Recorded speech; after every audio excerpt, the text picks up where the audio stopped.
এবার চাবুক ছাড়া ঘোড়ার পিঠে উঠলো তাসমিনা।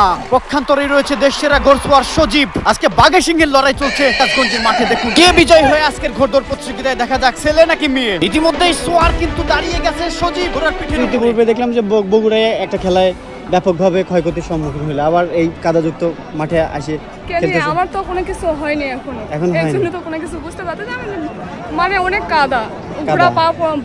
ঘোড়া কিরকম? ঘোড়া ঠিকঠাক যাচ্ছিল?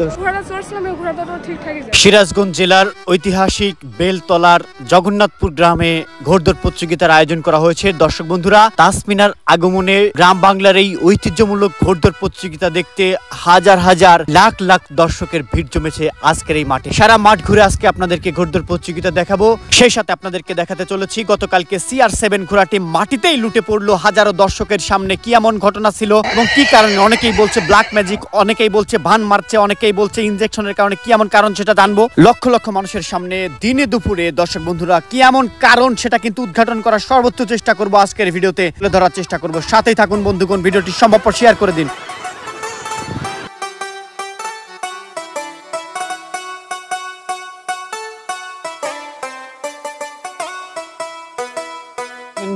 ভারত থেকে আগত সেই বাংলাদেশে অনুপ্রবেশ করেছে ইতিমধ্যেই রাজাবাবু।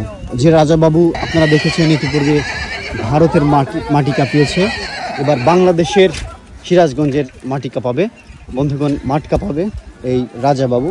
এখন মাঠে নেওয়া হচ্ছে।